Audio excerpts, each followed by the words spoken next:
12th of Adar, 5786, Sunday, March 21st. Sunday, March 1st, 2026. Israel's at war. I'm not happy about Israel ever being at war over places. It's just not an ideal situation, especially when you are a world peace candidate. This is day 65, folks, of this.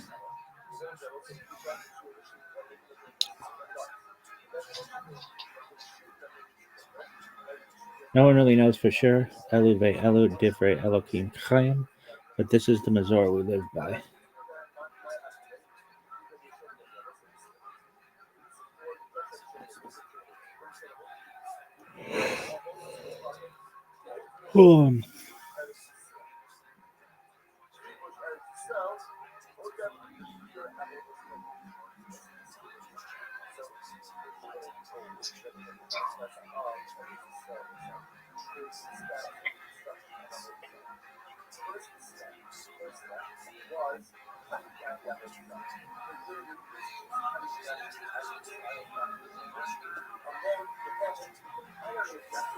Let's do this. Got 99 Zeresim, but a bitch ain't one. Chilazone, Murex Trunkless, that's that fucking snail. Sounds like a Pokemon. Golus, that's Diaspora. Chalaf, knife. Shachita, slaughter. Shochet, slaughter. Chachma, wisdom. Bina, understanding. Da'at, knowledge. Badika, examination or inspection. Chalaf, the instrument of surgical sharpness used to perform shachita. Halakha, the body of Jewish law, halakhic, in accordance with halakha. Kosher, correct, fit, appropriate. Nevela, an animal that was not slaughtered by shachita. Shachita, the Jewish religious humane method of slaughtering animals and poultry for food. Shochet, plural shoktim, the person who performs shachita, qualified with a thorough knowledge of Jewish law, animal anatomy, and pathology, and licensed by both religious and civic authorities. Treifa, literally torn, generally used to denote non-kosher food. Zar ba'ale chayim, the Jewish teaching that cruelty to animals diminishes man's own ethical and moral standing, and that it is contrary to Jewish law to cause animals pain or distress. Shochet must be learned in the laws of kosher slaughter and adept at sharpening and polishing his knives or her knives, known as Stellen Khalaf in Yiddish. He also trains under an experienced shochet to learn how to hold the animal firmly, to slaughter it quickly and smoothly. Often, but not always, the shochet is also trained to be a bodek checker who examines the inner organs of the animal to ensure that it was healthy at the time of death. In the modern factory setup, these tasks are often divided. Gay, Kraken, Af, and Yam, collect his dye and go piss in the ocean. Gotta do this bullshit. May you and guard you, may Hashem shine his face upon you and be gracious to you. May Hashem lift his face to you and grant you peace. Akin ani medaber ivrit veikar ivrit mikra'it af she befol anaknu amurim ledaber Yiddish o ulai aramit shegam otan ani yakol ledaber bamida mesuyemet aval ani ma'adif anglit lakin bo u nedaber anglit senishma tov lecha. Okay. I'm tired. And I'm just sad. Why? I just don't like war.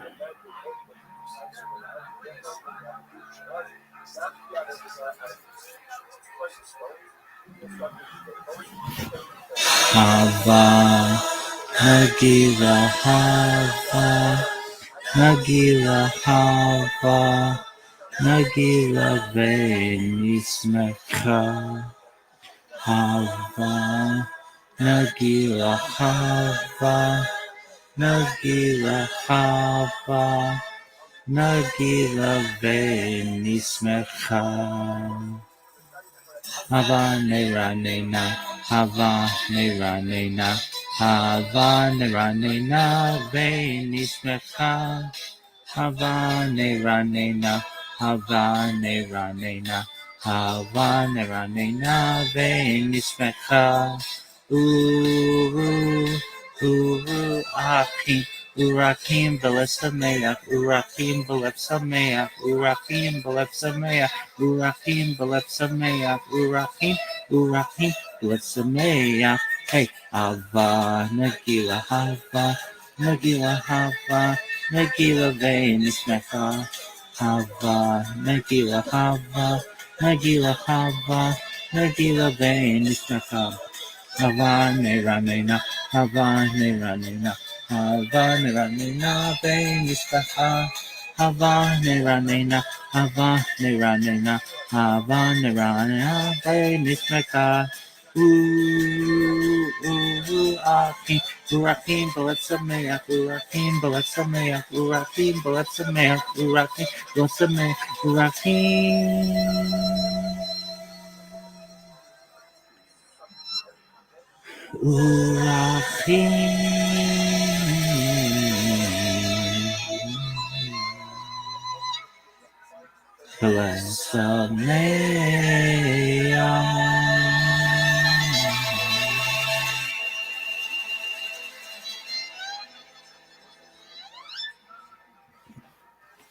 There we go. Death, the soul separates. Gehinnom, purification. Gan Eden, initial spiritual reward. Possible reincarnation, spiritual repair, resurrection, body, soul reunited. Olam Haba, perfected, embodied, eternal world. 5 levels: Nefesh, action, vitality. Ruach, emotion. Neshama, intellect. Chaya, transcendent life force. Yechida, absolute unity with God. Yore, he may teach. Yadin, he may judge. Yatir, Bechoret, he may permit firstborns. Torah is Bereshit, Shemot, Vayikra, Bamidbar, Devarim. Genesis, Exodus, Leviticus, Numbers, Deuteronomy, Nevi'im, the prophets.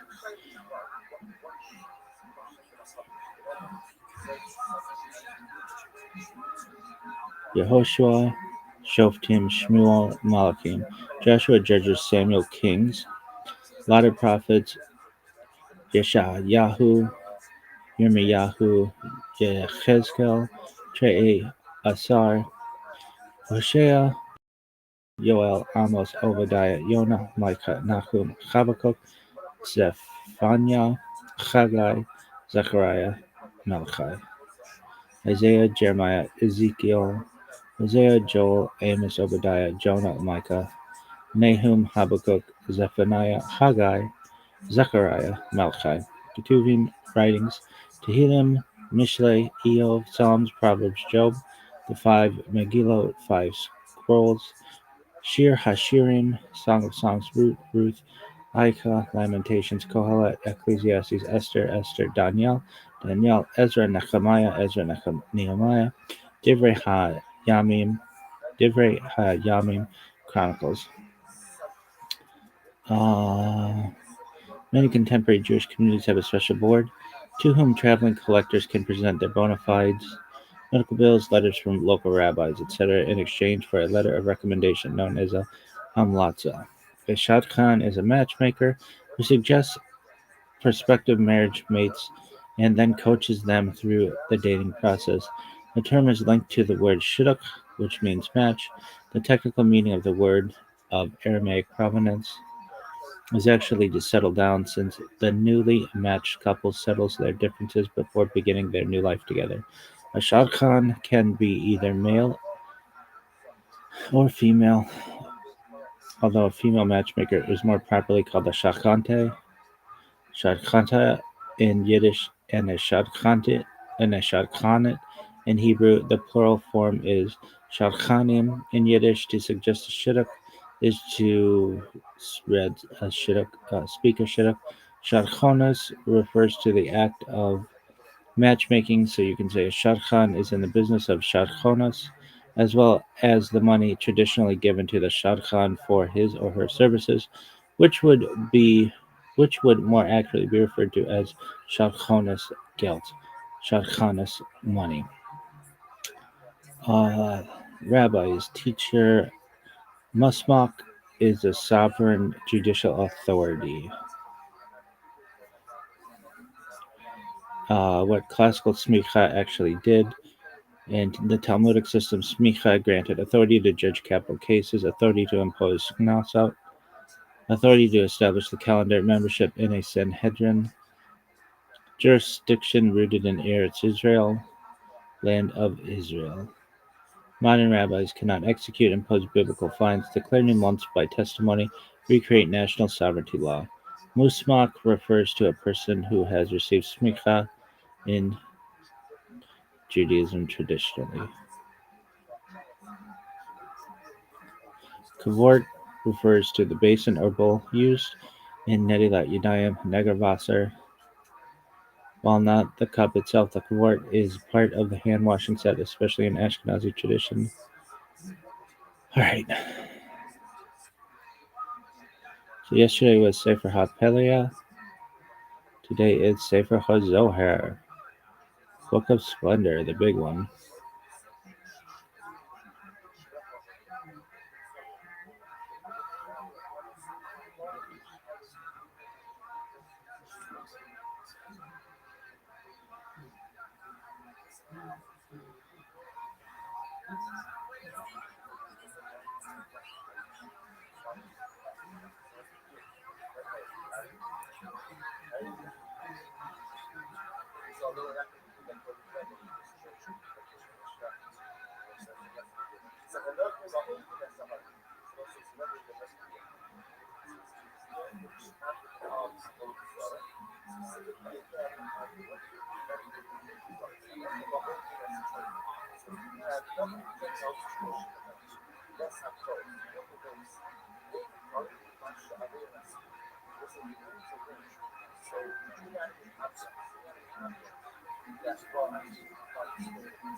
So I'll do this one.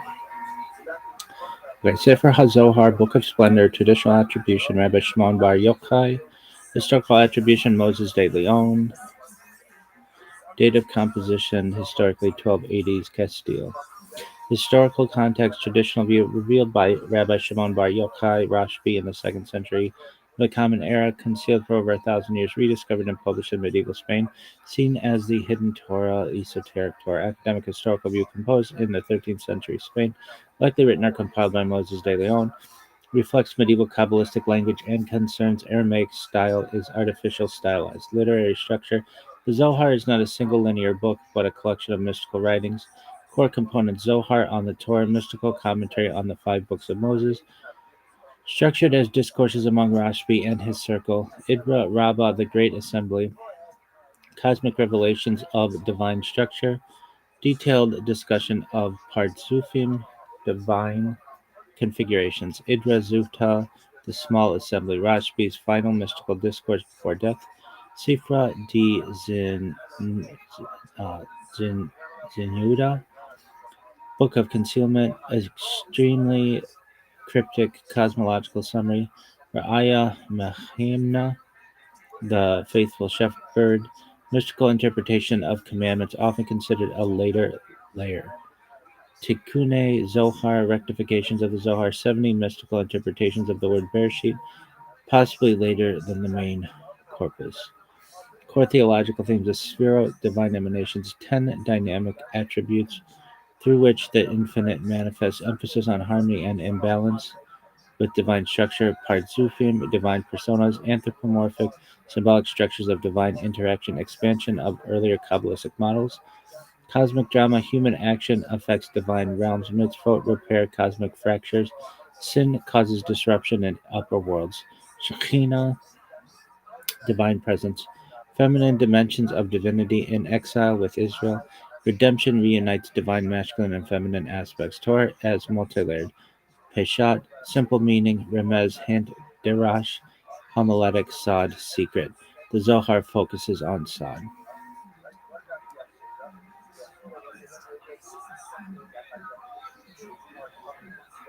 Style and method written in mystical Aramaic.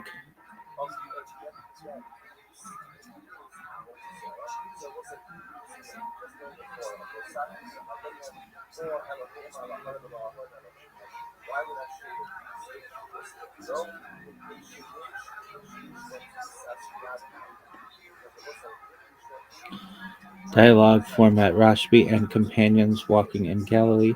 Heavy symbolism, mythic imagery, midrashic reinterpretation of verses, nonlinear and often opaque.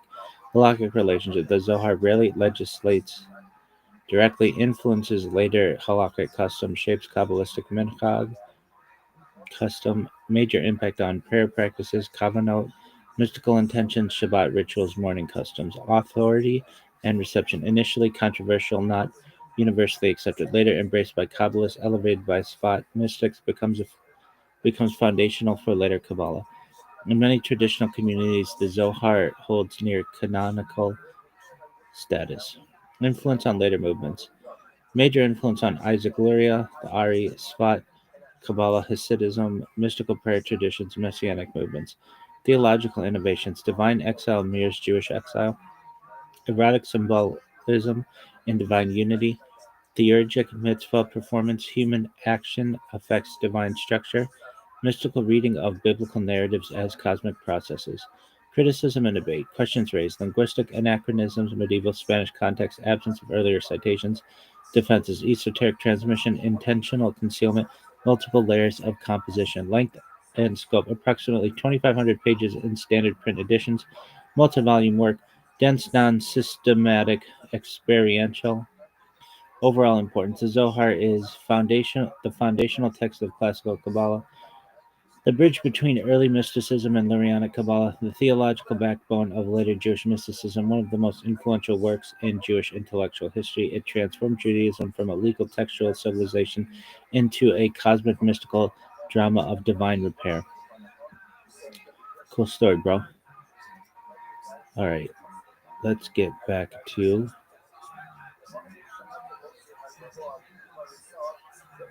I want to do it to film, but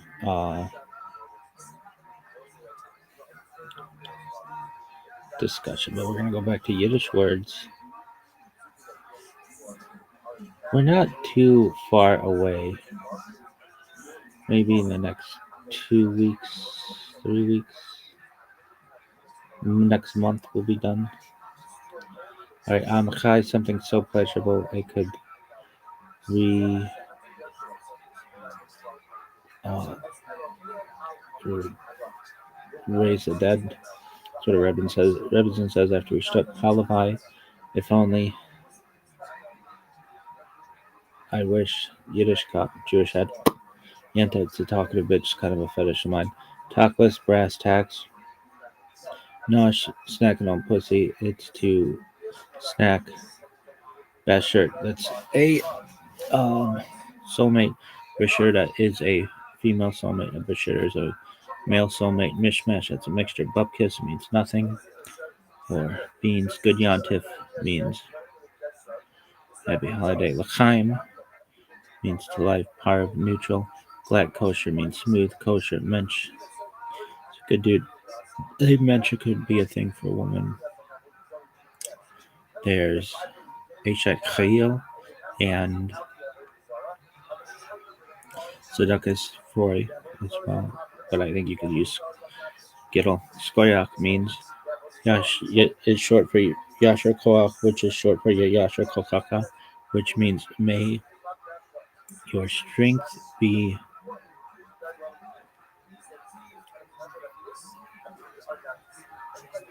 forward. May your strength be directed forward. Oive means a Stettel is a town. Streimel is a hat. Shadel is a wig. Milchig is dairy. Fleischig is meat. Parv means neutral. Hamish or Heimish means um, homely. Shmata means rags.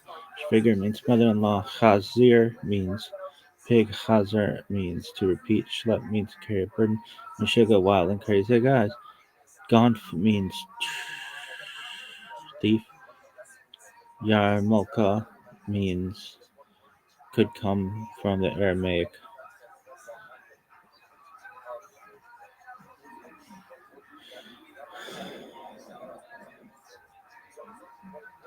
in of the king. Yare Malka. Trafe means torn. Yardsight, death anniversary. Klutz means clumsy. Nidalok means matzo ball. Schwitz means a sweat. Schnorrer means a beggar. Schmutz means dirt on your hands. Smooth or just dirt or gunk. Schmooze means like a um,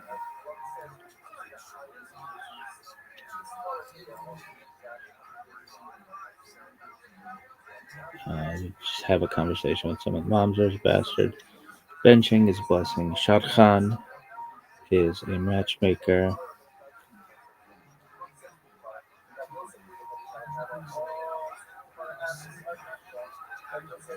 And Shidduch is match. Kvetch means a bitch, and Long Shiva means seven. Maven. The Yiddish word for expert, maven, or maven, is derived from the Hebrew word maven, which means understands. A maven is an expert who understands the skill of a subject at hand. To sound like a Yiddish maven, use the word wherever you'd normally say whiz, genius, expert, or connoisseur. Moshe the Maven and Mezuzah Mavens. Children of the 1980s may fondly recall Moshe the Maven, the nerdy genius associate of Mendy and Rivki Klein, heroes of the Mendy and the Golem comic book series. Moshe makes his first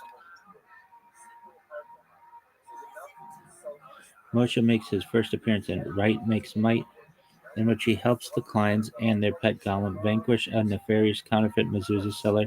Since mezuzahs must be handwritten on parchment by a trained scribe, those mezuzahs were not kosher and posed grave spiritual danger to the unwitting purchasers of fake mezuzahs.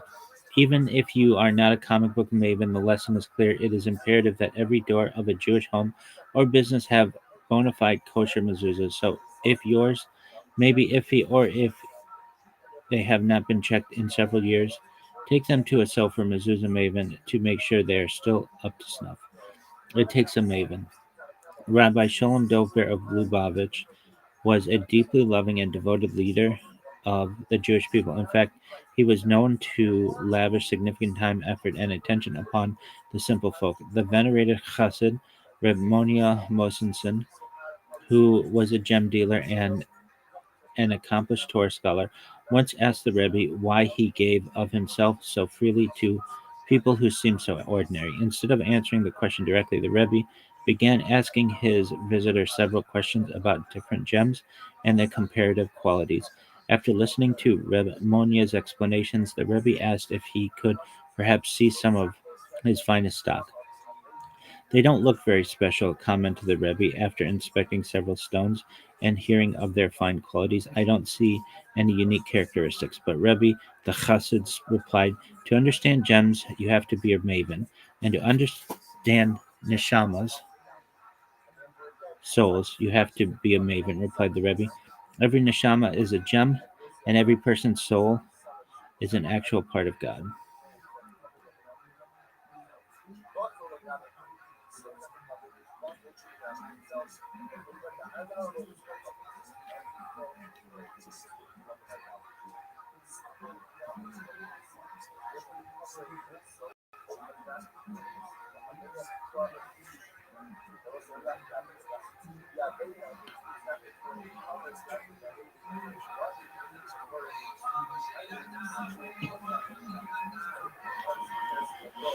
Alrighty, folks.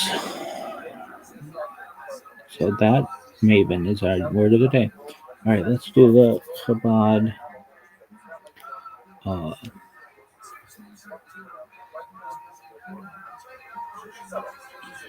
DIY. What was yesterday's? Rabbi's Kaddish was 2 days ago. Yesterday's was short opening the ark, getting an aliyah. Being called up to the Torah is called an aliyah, which actually means an ascent to the holiness of the Torah reading itself. To signal this honor, we make a special blessing, thanking God for choosing us and for giving us the Torah, His covenant with us. If you are called to the reading of the Torah, you will be asked for your Hebrew name.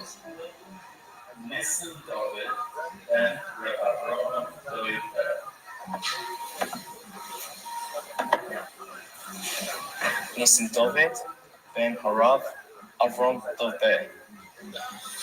Yamoid Rav Nissim David ben Reb Avram Dovbe Shlishi. Upon hearing your Hebrew name called out, you should stand up and approach the bimah using the shortest route. You stand to the right of the reader. The reader will show you where he is going to read. Touch these places on the Torah with a corner from your tallis, which you then kiss. Hold the handles of the Torah. On the plaque to your right is the blessing that you then read. It is written in Hebrew and English. Baruch Hu es Hashem HaMevorach. Baruch Hashem HaMevorach le'olam va'ed. Baruch Hashem HaMevorach le'olam va'ed. Baruch atah Hashem Elokeinu melech ha'olam asher bochar banu mikol ha'amim v'nosan lanu es Torasoi. Baruch atah Hashem noisein ha'Torah. The reader then opens the Torah and reads. During the reading, you should hold the right handle of the Torah and read quietly along with the reader. When the reading finishes, repeat the actions and read out loud the after blessing on the plug while holding the handles. Baruch atah Hashem Elokeinu melech ha'olam asher nosan lanu toras emes v'chayei olam nota b'sichenu. Baruch atah Hashem noisein ha'Torah. Amen. Yashikoyach. You may be congratulated by the congregation by them saying Shekoyach. You then stand aside until the end of the next person's aliyah. If yours was the last aliyah, wait until the Torah has been raised. You return to your seat using the longer route.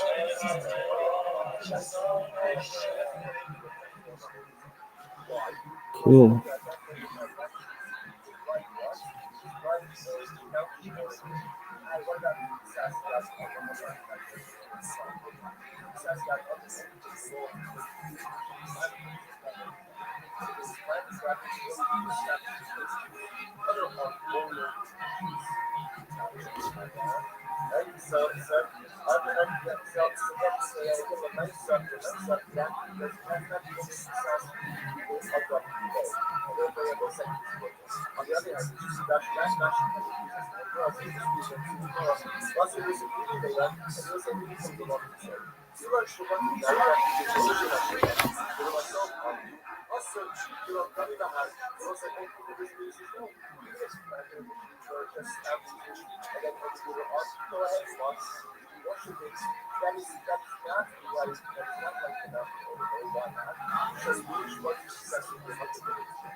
So what is it?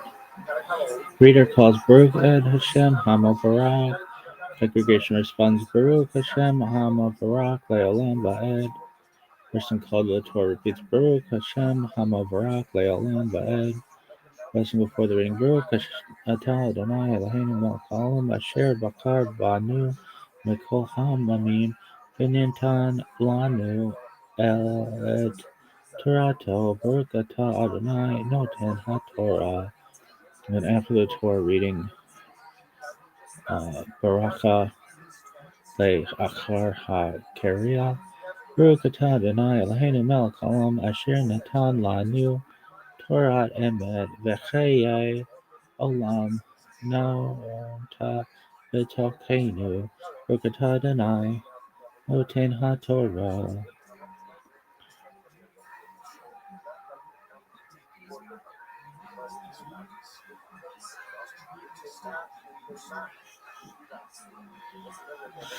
All right. Now, we're gonna do names today. So, let's see.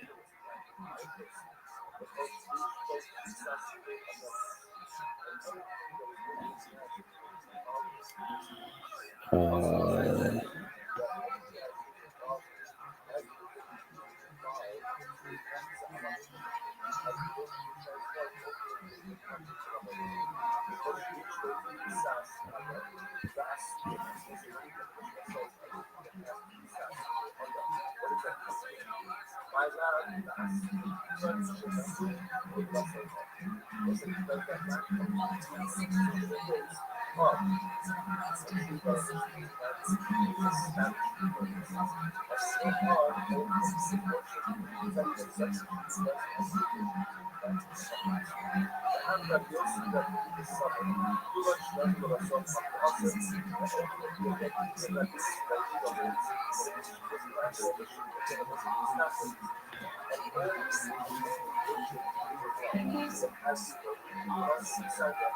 All about Jewish names in Greek.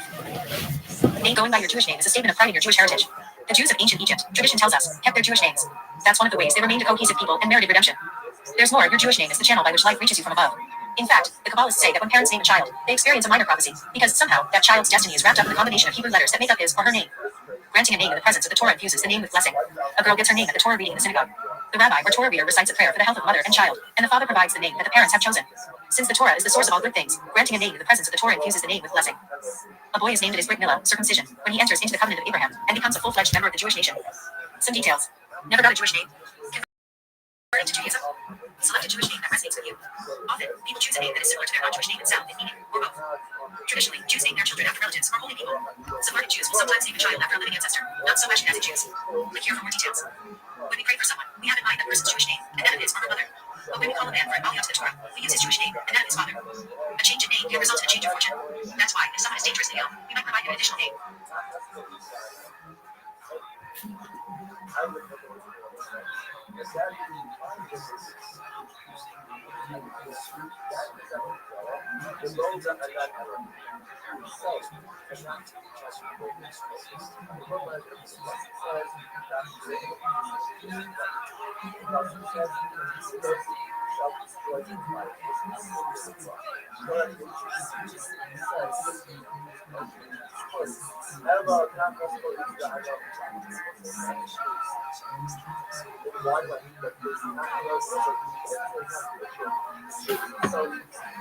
What you need to know about getting a Jewish name. Naming the baby seems pretty basic. I mean, all parents do it, right? But if you think about it, it's an awesome responsibility, since the name you choose will be attached to your child for the rest of their life. This is especially true in the Jewish tradition, which teaches that the Hebrew name is a conduit through which she provides the individual's vitality, energy, and sustenance. The mystics go so far as to explain that the parents are granted a slight glimmer of divine inspiration when selecting their children's names one. Here are some of the basic laws and customs to keep in mind when choosing and giving a name. When is the baby named? Boys are usually named during the circumcision ceremony when the child is unwell and can't be circumcised on a named day, so they name the baby earlier, so consult your rabbi. Girls are usually named during the brief prayer say when the Torah is 3.3 if possible. The father is called up to the Torah, and after his aliyah is finished, the Gabbay officiant recites a prayer for the welfare of the mother, followed by a prayer that includes the brand new name of the newborn girl. The Torah is read several times a week, Monday, Thursday, and twice on Shabbat, and on special days, such as Rosh Chodesh, the new moon. Some specifically wait until the Shabbat morning Torah reading, with others waiting even longer. Conversely, the Chabad custom is to name the baby at the earliest opportunity. The rabbi explains that naming a Jewish child hastens the ultimate redemption, so we try to do it at the earliest opportunity with 5. Read, why the rush to name our girl? Who chooses the name? A baby's name is the exclusive domain of the parents, and no one non-human grandparents should interfere with 6. If your parents never gave you a Jewish name, and you are now an adult, your Jewish name is your personal choice. Read, I was never given a Jewish name. What if the parents can't agree on a name? In some communities, the parents alternate choosing names, and the custom varies as to whether the mother or the father goes first. If you do not have a tradition regarding this, the rabbi writes that the default would be for the father to go first. 7. The main thing, however, is not to fight over the matter. Some even say that discord between the parents can place the baby in spiritual danger. 8. Thus, it is important that the name be agreed upon by both. Who goes first should be seen more suggestions. 9. Still at odds with each other? Consult your rabbi and commit that we'll both follow whatever he advises. 10. Do the parents need to be present? There is no actual requirement that the parents be present when the name is given. It's quite common for the mother, who is still recuperating, not to attend synagogue. The father may also not be able to get to services so soon after the birth. If that is the case, the parents should delegate the naming of their baby to someone who will attend services and will have the baby named on their behalf. What are some examples of Jewish names? See our extensive list of Jewish boys' names and Jewish girls' names. Be sure to also check out the right column, which includes many variations of each name. Of course, this list isn't exhaustive. If you're unsure whether a specific name is considered Jewish or is appropriate, run it by a competent rabbi. Should we name after deceased relatives? The Midrash recounts that although in earlier generations names would sometimes be given based on what was happening at the time of birth, nowadays the custom is to name children after their ancestors, so that they remember their lineage. 1. And when you name your child after your parent, you're doing the mitzvah of honoring your father or mother. 1. Read, when did we start naming after ancestors. Can we name after someone who is still alive? Among Sephardic Jews, it's a great honor to have a grandchild named after you during your lifetime. 13. Conversely, Ashkenazim avoid naming their children after living individuals, and if a close living relative already has the name of a deceased relative, they won't give that name to their child. 14. Read, can a child be named after a living person? Naming after the child's own deceased parent. If the father or mother passed away before the baby was named, many have the custom of naming the baby after them. 15. One caveat is that the baby should not be named after someone who has passed away, but hasn't yet been buried. 16. Naming after the righteous. The Midrash tells us to name one's child after a righteous person, for sometimes the name influences the person's behavior and destiny. 17. The mystics also explain that a righteous person's deeds affect all who are given their name. Thus, many have the custom of naming after outstanding deceased relatives and righteous Torah scholars. Conversely, do not name your child after someone who is wicked, as the verse 18 states, the name of the wicked should rot, and not be remembered. 19. Additionally, since bearing someone's name can affect one's character, take care to only name your child after fine, upstanding people. 20. This includes not naming after less than stand biblical characters. Read, why were famous rabbis named Ishmael? Naming based on a calendar. Some people may choose names for their child based on a weekly Torah reading. For example, if the child is born during the weeks when we read the portion of Shabbat, they may name their child Moshe, Aharon, Miriam, Yachid, etc., reflecting the parsha subject. Additionally, if a boy is born on Shabbat, some would choose the name Shabtai. For more on this, see naming a child according to the calendar. Naming after one who died young. The custom is not to name a child after someone who died tragically at a young age. If you want to do so, consider altering the name slightly or incorporating an additional name as the child's first name. 2. Alternatively, since the person who died young was presumably named after an earlier person with that name, you can call the child that name, having in mind the earlier person with that name. If the name was Abraham, you can have in mind that you are naming after our patriarch Abraham. 23. If, however, the person was martyred and killed while sanctifying GD's name, which includes victims of the Holocaust or a terrorist attack, then it's a great merit to name the child after that person. 24. Can I change my name? And if yes, should I? Technically, you can change R to your name. But since your life energy is connected to your name, the rebel only advised to do so in the most extenuating circumstances. For example, if someone is greatly ill, and even then, only with the guidance of an expert rabbi. 25. Read, can a change of name bring a change of destiny? What if a mistake was made when getting the name? Yes, things like this do happen. If you messed up, consult a rabbi ASAP.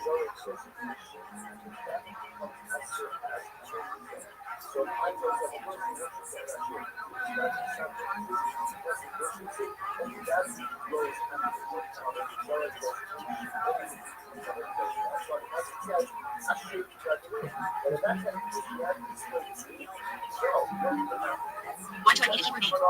Answer. On the most basic level, a Jewish name is a keystone of Jewish identity. Our sages tell us that although more than 2 centuries of exile and slavery had all assimilated the children of Israel into the pagan society of Egypt, they remained a distinct entity because they retained their Hebrew names, language, and dress, and thus merited their miraculous redemption. On a deeper level, the book of Genesis teaches that Genie created the world with speech, and Genie said, "Let there be light," and there was light, etc. In the Kabbalah, it is explained that the 22 sacred letters of the Hebrew alphabet are the spiritual building blocks of all created reality, and that the name of the thing in the holy tongue represents the combination of sacred letters that reflects its distinct characteristics and the purpose and goal towards which it was created. Your Hebrew name is your spiritual call sign, embodying your unique character traits, and Genie given gifts. Ideally, you should use it 24 hours a day, not just when you're close to the Torah or when prayers are offered on your behalf. Your Hebrew name functions as a conduit, channeling spiritual energy from Genie into your soul and your body. This is why, say the Chassidate masters, an unconscious person will often respond and be revived when his or her name is called. According to Jewish custom, a critically ill person is sometimes given an additional Hebrew name, somewhat like a spiritual bypass operation to funnel fresh spirituality around their existing name and into their bodies. With an influx of spirituality, the body is given renewed vigor to heal itself. How do you get a Hebrew name? Usually, your Hebrew name is applied to you soon after birth. Jewish boys are named at their birth circumcision, and girls at a Torah reading shortly after their birth. Your name is selected by your parents, who usually name you after a dear-departed loved one, most often an ancestor. Or if they don't have anyone to memorialize, you just might end up with a Hebrew name of their own preference. Either way, however, our sages have declared that your parents' choice of a name constitutes a minor prophecy, since the name they choose conforms with the inward nature of your soul. If your parents didn't give you a ring, or didn't name you at a Torah reading, or if you're a non-Jew who is converted to Judaism, you can select a Hebrew name that resonates with you. Often, people will choose a name that is phonetically similar in Torah similar meaning to their Hebrew name, e.g., Bernie becomes North, or Melinda becomes Seed.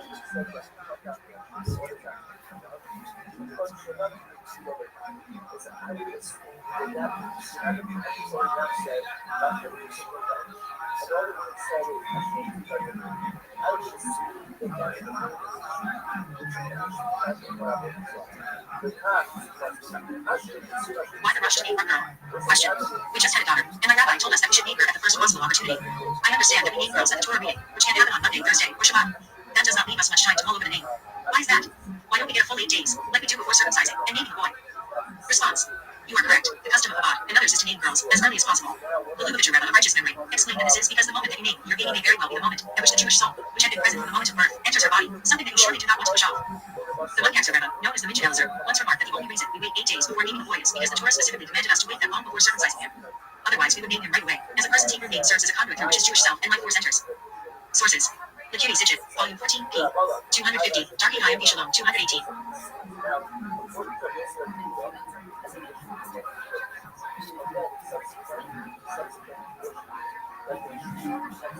I was never given a Jewish name. I'm a Jewish woman, but I was never given a Hebrew name, and now I'm interested in getting one. How do I choose? I do have some ideas, though, some biblical names I admire. Do I need to confer with the rabbi for something? How a name is given? Traditionally, a Jewish name is given to a woman in a synagogue during the course of the public Torah reading. The rabbi, Gabbai, Needle, or Torah reader recites a special prayer, where you are introduced with your new Jewish name. It is similar to the prayer said upon the birth and naming of a baby girl. Your name is the channel through which your neshama, soul, receives vitality from GD and connects to the rest of the Jewish nation. It's not only a private thing for you, yourself, but rather is of communal importance.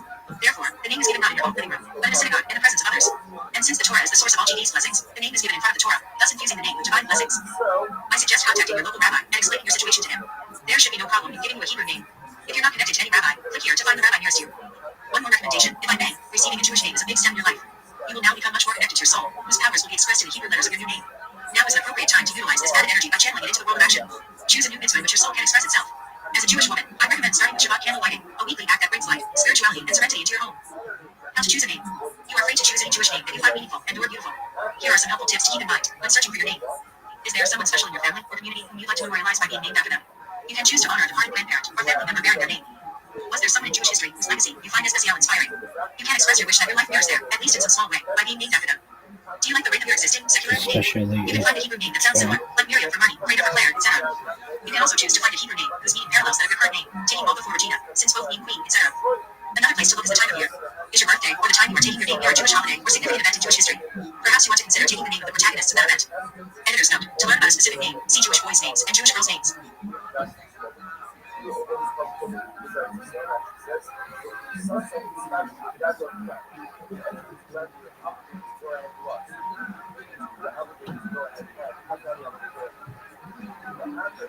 My fiance has the same name as my parent. The practice of not marrying someone with the same name as one's own parent, whether a bride with the same name as the groom's mother, or a groom who has the same name as the bride's father, is a tradition mentioned in the Testament of Rabbi Yehuda Chatzin, 1150 to 1217. In general, Rabbi Yehuda did not indicate the reasons for the customs and instructions he included in his will.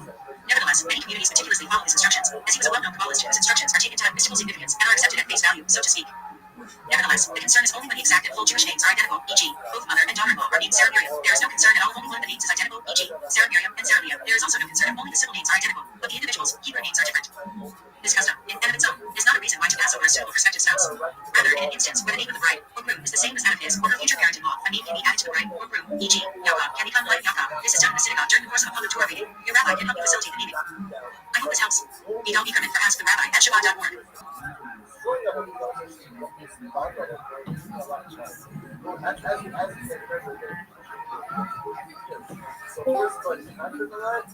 Naming after one who died after the child's conception. Question. My daughter was pregnant when her father-in-law passed away. As Ashkenazi Jews, is it okay for them to name the baby after his grandfather?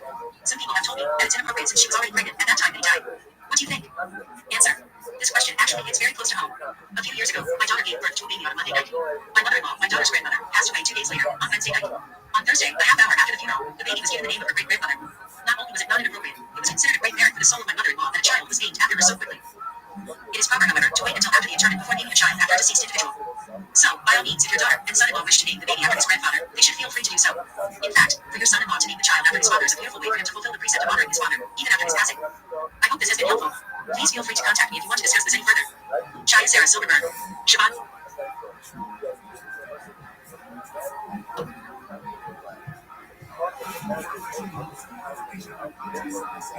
Can a child be named after a living person? Ashkenazi Jews do not name their children after someone who was alive at the time. Moreover, they won't name after a deceased individual if a close living relative has the same name. Sephardic Jews, on the other hand, do name their children after living relatives, and it is very much an honor for that relative. Ashkenazi Jews refrain from naming after living relatives because, since it is a widespread custom to name children after deceased parents, grandparents, and great-grandparents, naming after a living one could appear as though you're waiting for that person to die. GD 4.1. Out of respect for our parents, we don't refer to them by their given names. 2. Some say that when in the presence of a parent, you shouldn't use that parent's name even to refer to somebody else. 3. For example, if your mother's name is Sarah, you shouldn't refer to your friend, who is also Sarah, by name in front of your mother. If we would name our children after our living parents, well, you can imagine the confusion. 4. But under certain circumstances, Ashkenazi parents can give their child a name which is shared by a living relative. If the relative has 2 names, some authorities maintain that it is permissible to name the baby after another individual who had only one of the names. So if the grandmother, for example, was named Rebecca Deborah, it would be permissible to name the child either Rebecca or Deborah after a deceased person by that name. Though quite uncommon, the parent or grandparent can choose to allow the child to bear his or her name. On a similar note, if the child is being named in honor of a righteous individual or Torah scholar, the namesake can be Aleph 1.5.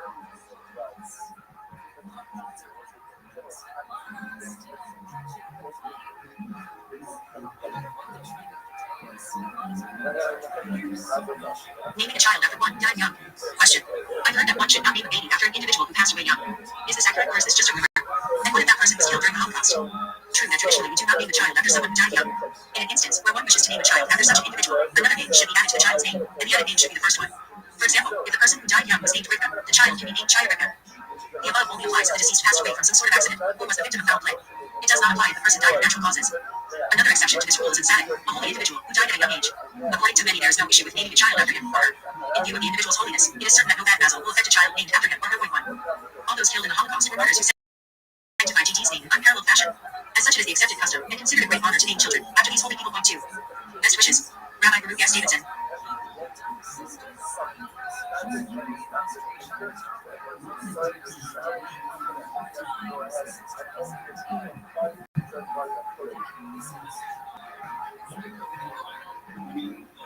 Why use the mother's name when praying for someone? When praying for a person in a dire predicament, such as an ill individual, his or her Hebrew name is mentioned along with his or mother's name. For example, Avraham ben, the son of Deborah or Rachel Bat, the daughter of Shia. The same holds true when requesting a blessing from the righteous, the tzaddik. It is customary to write in the note the names and mother's names of all those on whose behalf the petitioner is requesting a blessing or prayer. The source for mentioning the name of the individual's mother is King David's entreaty, Psalms 116 hours and 16 minutes. Please, O Lord, for I am your servant, the son of the maidservant, wherein he specifies his mother, although his father was also a very righteous person.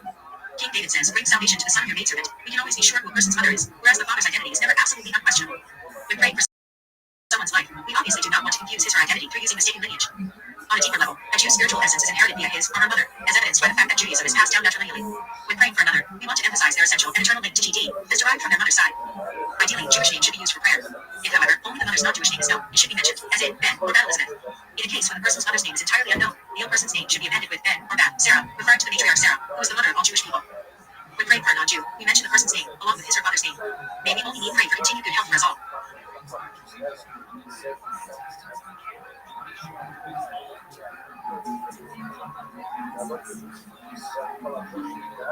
What name should we choose? The art of baby naming. Question.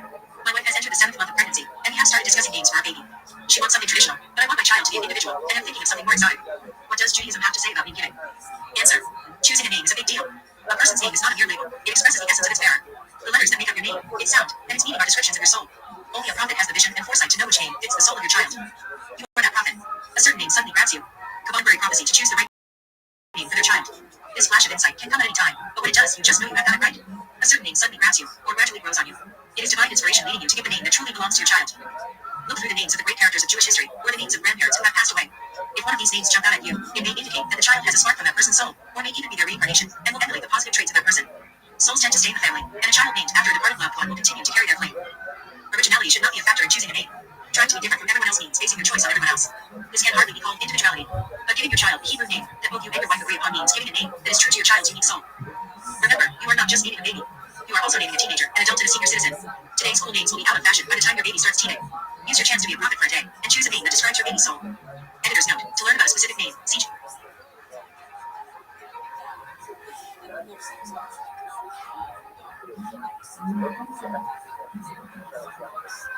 When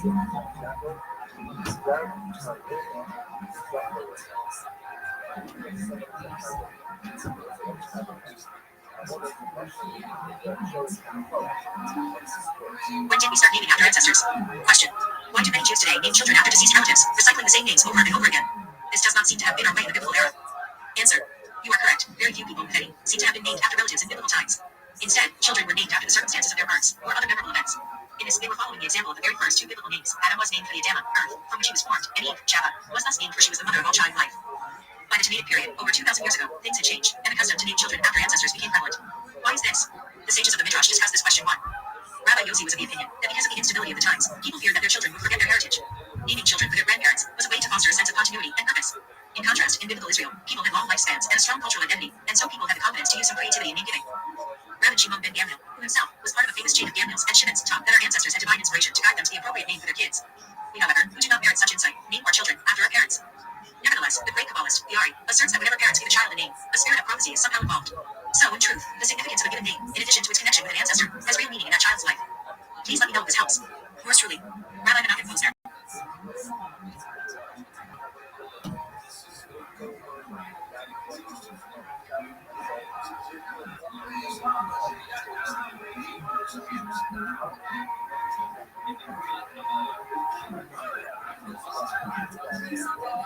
What's the name? Question. Please tell me why a Jewish name is so important. What significance does it hold? Response. Quite a lot, actually. For starters, we are told that parents are granted a minor degree of ruach hakodesh, divine inspiration, when they select names for their children. So it's not an arbitrary decision. Take a look at the Hebrew word for name, shin. It has the same letters as the word sham there. Not a coincidence. A person's name tells you what's really there. One's name is not merely a handle. It is more than a convenient tool by which he/she can be identified and summoned. It is a conduit through which GD provides the individual's vitality, energy, and sustenance. Therefore, the Talmud tells us that the great sage, Rabbi Meir, would scrutinize a name and deduce aspects of a person's nature based on the name's meaning. Based on this concept, our sages tell us that a change in name can result in a change of luck. 1. And in accordance with this idea, an additional name is often given to one who is dangerously ill. Why should another name help? It's the same person and the same disease. But it may be that a particular pipeline is no longer functional.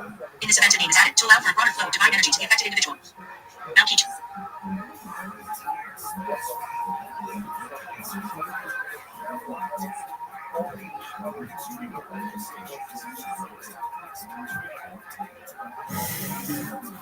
Can a change of name create a change of destiny? What's a name? Have you ever thought about what influence your name has on you, on your personality, behavior patterns, and life choices? A growing body of research suggests that an individual's name can have a profound impact that can reverberate from childhood to adulthood. A study by professors at the University of Melbourne and New York University found that people with simple, easy-to-pronounce names are more likely to be favored for a promotion at work. The impact of names comes from how people expect to see you, says a professor from Ohio University. And while prejudging people based on their name might seem unfair, we sometimes do so subconsciously when making decisions. An individual's name can have a profound impact. A recent article in the Wall Street Journal describes how in Thailand, when faced with a patch of bad luck, many are changing their names to create better prospects. Businesses advising Thais how to choose new names are becoming a booming new industry. Some research indicates that a person's name can even affect career choices. But is the significance of a name just about perceptions, or is there something innately spiritual about the name itself that has a power over the individual? Names are considered very significant in Judaism. Your Jewish name is the channel by which life reaches you from above. In fact, the Kabbalists say that when parents name a child, they experience a minor prophecy, because somehow that child's destiny is wrapped up in the combination of Hebrew letters that make up his or her name. The sages of the Midrash recommend that one should name one's child after a righteous person, for sometimes the name influences the person's behavior and destiny. Midrash Teshuvah, Positive 7. If a name has an intrinsic effect on the person, can a change of name change one's destiny? Changing one's name to create a change of fortune actually has its roots in Judaism. That's why if someone is dangerously ill, we might provide him with an additional name, like Chaim or Chaya, meaning life, or Raphael, or Raphaela, here. The first recorded story of a name change that led to an incredible change of destiny was that of Sarah and Abraham. If someone is dangerously ill, we might provide him with an additional name. The episode took place when Abraham was 90 years old. GD appeared to him and told him that he would be making an everlasting covenant with him, and that he and Sarah would be blessed with a child of their own. Let's see how the text reads. And Abram was 99 years old, and GD appeared to Abram, and he said to him, I am the Almighty God, walk before me, and be perfect. And I will place my covenant between me and between you, and I will multiply you very greatly, and your name shall no longer be called Abram, but your name shall be Abraham, for I have made you the father of a multitude of nations. And I will make you exceedingly fruitful, and I will make you into nations, and kings will emerge from you. Gen. 17, 1-2, 4-5. GD then commanded Abraham that he and all his male children should be circumcised as a sign of the covenant. His wife's name, Sarai, should also be changed, and then she would experience the miracle of childbirth despite her old age. And GD said to Abraham, your wife Sarai, you shall not call her name Sarai, for Sarah is her name. And I will bless her, and I will give you a son from her, and I will bless her, and she will become a mother of nations, kings of nations will be from her. And Abraham fell on his face and rejoiced, and he said to himself, will a child be born to one who is 100 years old, and will Sarah, who is 90 years old, give birth? Gen. 17, 15-17. The Talmud explains that Abraham and Sarah's change of name created a change in their status, rather than a particular mission. They now assumed a universal mission. The Talmud, Ratchet 13, explains. Abram, who is Abraham. In the beginning he was the father to Aram, in the end he became the father of the world. Sarai, this is Sarah. In the beginning she was Sarai to this nation, and in the end she became Sarah to the whole world. Abram means Abraham, father of Aram, since he originated from the city of Aram Naharaim. His name was changed to Abraham, Abhaven Goyim, father of a multitude of nations. Rather than a particular mission, they now assumed a universal mission.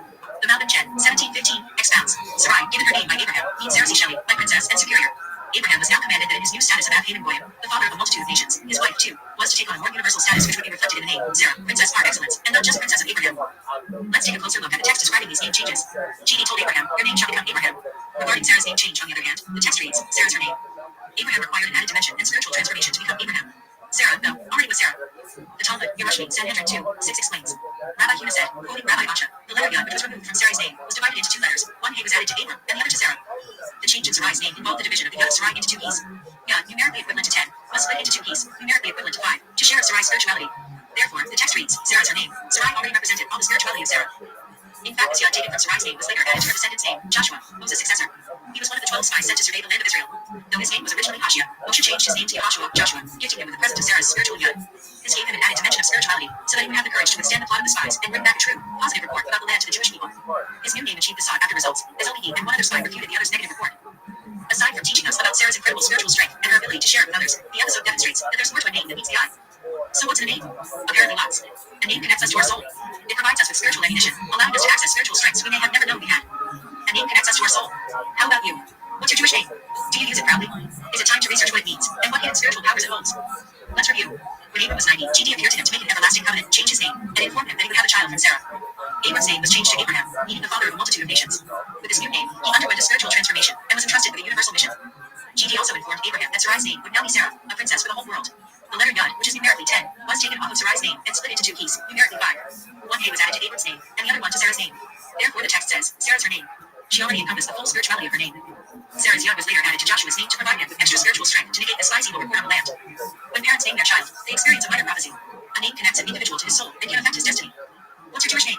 Do you use it proudly? What does it mean, and what hidden powers does it hold? To learn about a specific Jewish name, see Jewish boys' names and Jewish girls' names.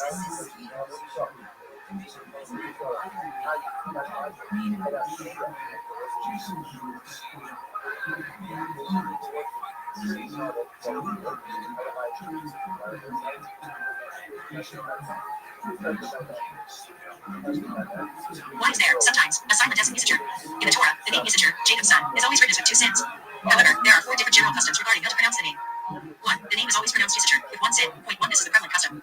2. The name is always pronounced Yisachar, with 2 sins. Point 2. 3. The first time we encounter the name in the Torah, it is pronounced Yisachar, and after that it is always read as Yisachar. 3.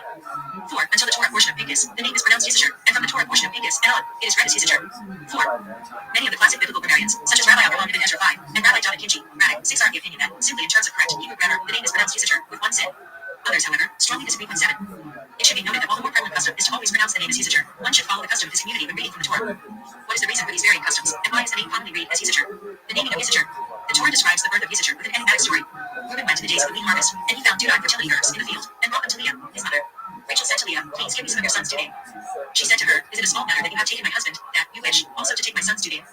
So Rachel said, "Therefore he shall sleep with you tonight as payment for your son's due name."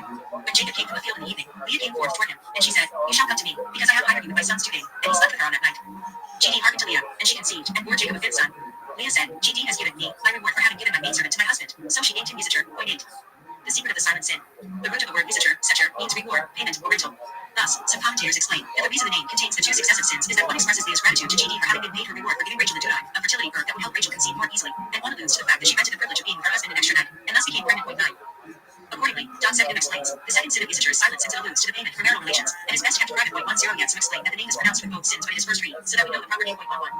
The transferred letter. It is fascinating to note that Yisachar is not the only one to have a hidden sin. We read in the book of Genesis that he had a son named Yah. Point 12. Strangely, later on in the book of Numbers, in the portion of Pinchas 13, he is called Yasha. One explanation for the name change is that Yah complained to his father that Yah was the name of an idol. His father agreed, and gave him a sin from his name, and he was thereafter called Yasha. Point 14. Based on this, some have the custom to pronounce both sins in Yisachar up until Parshat Pinchas, which is where his son is called Yasha, and Yisachar loses 1 sin from his name. Point 15. Rashi 16 in his commentary on Chronicles cites a different explanation for the name change. He explains that the family settled themselves in Yashub to learn Torah, as it is written, and of the sons of Yisachar, who possessed understanding of the times. 17. The silent partner. On the verse rejoice, Zebulun in your departure, and Yisachar in your tents. 18. The Midrash explains that the tribes of Zebulun and Yisachar entered into a partnership with the following agreement. The tribe of Zebulun would dwell at the seashore and go out in ships to trade and make a profit. They would thereby provide food for the tribe of Yisachar, who would then be able to sit and occupy themselves with the study of Torah. In this way, Zebulun would have a share in the Torah learning of Yisachar. Since Yisachar divided his reward secher and gave half of it away, some explain that 1 sin of his name was silenced at. Point 19. The hidden and revealed. The Lubavitcher Rebbe cites the mystical tradition that one should always read it as Yisachar, with 1 sin. Citing his father, the Kabbalist Rabbi Levi Yitzchak Schneerson, he explains that we find in many places in the Midrash that Yisachar represents the concept of Torah. Point 20. The Torah consists of 2 parts, the revealed and hidden. Each sin in Yisachar's name represents one of these facets of the Torah.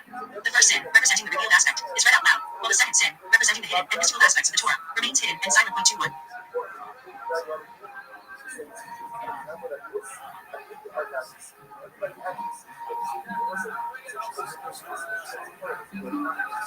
Why did non-kosher animals become Jewish names? What do bees, wolves, bears, lions, foxes, and weasels have in common? They are all non-kosher, and B, they are all Hebrew and Yiddish Jewish names. At first blush, this seems strange, since the sages place great significance on a person's name. A name can affect the trajectory of one's life, and may predispose one to certain tendencies, which can be overcome with effort. Point 2. Based on the verse, the mention of the righteous is for a blessing, but the name of the wicked shall not. 3. They caution us to name children after people with good characteristics. Point 4. Furthermore, we are told not to compare our children's negative traits to those of impure animals, who use stop jumping like monkeys and shouting like hyenas, as it can have a negative spiritual effect on the child. Point 5. And many are even careful not to show pictures of non-kosher animals to very young children. Point 6. Yet, we find that many Jews, especially those from Ashkenazic communities, bear the names of impure animals. Precedent for non-kosher animal names. Before both Jacob and Moses passed away, they blessed the 12 tribes, comparing some of them to various non-kosher animals. Furthermore, several righteous people, including prophets, had the names of non-kosher animals. For example, Deborah, the name of a prophetess, means bee. Childa, another prophetess, means rat or weasel. We also have names like Aryeh, lion, seven, and shul, 8 fox in scripture. We don't call or compare our children to impure animals out of anger, because in that instance we're comparing them to the negative traits and aspects of the animal. However, when we are giving the child the name of the animal, our intention is only to impart the positive qualities about animal. Point 9. Similarly, King Solomon tells us to learn from the ways of the ant. 10. And the Talmud teaches that even if the Torah had not been given, we would be able to learn modesty from a cat and not to steal from the ant. 11. Interestingly, some are of the opinion that if one's children pass away very young or are sickly, they, or the future children, should be given the name of an animal, such as Sabi, Gazelle, or deer, Ariel, lion, or wolf. Point 12. Lofty souls hidden in non-kosher names. The mystics teach us that parents receive a glimmer of prophecy when they give their children Jewish names. Point 13. Some explain that in order to conceal the greatness of certain souls as they come down into this world, the child is sometimes given the name of an impure animal. Point 14. Importance of Jewish names. Jewish names are integral to our identity as Jews. The Midrash relates that one of the reasons why the Jews merited redemption from Egyptian exile was that despite all the hardship, they kept their Jewish names, 15 which kept them bound to GD, and historically 1/6 thus. The merit of having and using a Jewish name can bring blessings and salvation, not only to the individual, but to the world as well. For more information on the topic of Jewish names, see what's the name, or to learn about a specific name, see popular Jewish girl names and popular Jewish boy names.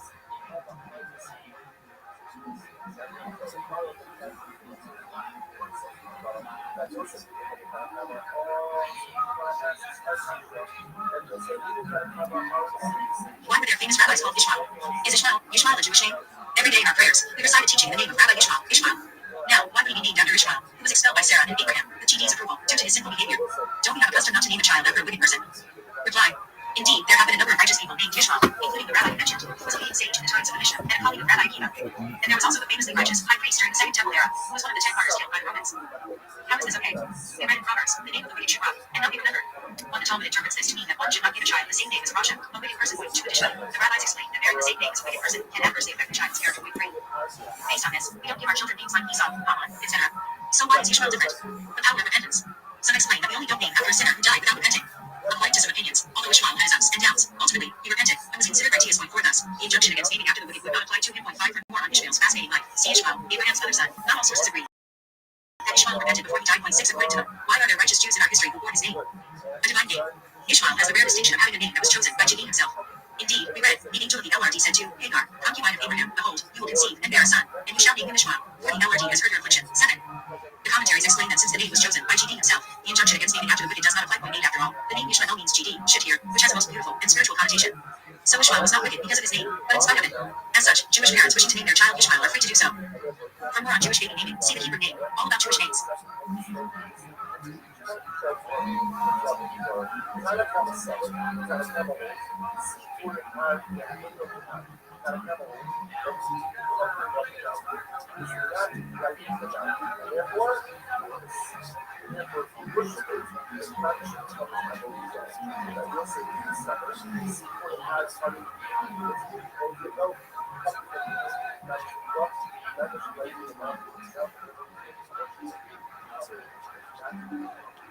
Why mother's name for prayers and father's name for Aliyah? You may have noticed that when we call someone by his or her Hebrew name, there are 2 variations. For example, one can be called Yitzchak ben Abraham, Yitzchak the son of Abraham, or Yitzchak ben Sarah, Yitzchak the son of Sarah. When and why do we use each variation? The general custom is that for a matter relating to familial affiliation, one will use the father's name. This is based on the verse in Numbers. They declared their pedigrees according to their families, according to their father's houses, to indeed one's tribal affiliation, and whether one is a Cohen or a Levite is dependent upon one's father. Thus, if one is getting an Aliyah or signing a halakhic document, such as a ketubah or get, we use the father's name. However, when we are beseeching GD for someone in need, as is the case with a Mishegrach for one who is ill, we generally use the mother's name. There are a number of reasons for this. President. We find that when King David prayed for himself, he repeatedly referred to himself as your servant, the son of your maid, 3 mentioning his mother, not his father. Additionally, the Talmud states that all meditations use the name of the mother. 4. Preciseness. Although we are almost always sure who the father is, we are even more sure who the mother is. According to the Zohar, when praying for mercy, especially when it comes to Pikuach Nefesh, the saving of a life, as is the case when praying for one who is ill, we want to be as precise as possible, so we use the mother's name. 5. Less sins. As we pray for GD's mercy, we would rather invoke the mother's name, since women usually have less sins than men. While this seems shocking at first glance, it makes perfect sense when we consider that women are obligated in the midst of constantly learning Torah 6 or other positive type-bound mitzvahs. Therefore, they are held liable for not doing these things. 7. The primary parent. Although both man and woman, together with GD, of course, are partners in the creation of the child is mostly formed by the mother. Physically, the child develops in the mother's womb, and spiritually, the child's Jewishness is dependent upon the mother. Her very thoughts during conception have more of an effect on the child than the father's. As such, it is appropriate to invoke the mother's name when we are praying for mercy for the child. 8. The source of judgment. The mystics 9 explain that, in general, women come from the divine attribute of Bina, understanding, which is also the judgment in severity. Now, the attribute of judgment, in its source, Bina, is pure and holy without any harshness. All of the harshness that we see coming from the attribute of judgment is only how it manifests itself down here in this physical world. Therefore, when we mention the mother's name, we are trying to arouse and invoke the attribute of Bina. When we do so, all of the harshness and impurities that evolve from it fall away, allowing the person to heal from the illness. On the other hand, once the person has passed away, aside from the fact that we do not want any connection to the attribute of judgment at all, we mention the father's name based on the verse in Numbers quoted above. Mother's mercy. While on the discussion of invoking the mother while praying, we bear in mind the mothers who themselves pray. Indeed, we find in Scripture 10 that it was specifically the merit of the tearful prayers of our matriarch Rachel that we were redeemed from the Babylonian exile. We pray that GD once again hear the tearful cries for mercy from our mother Rachel, take us out of this exile, and finally bring healing to this world.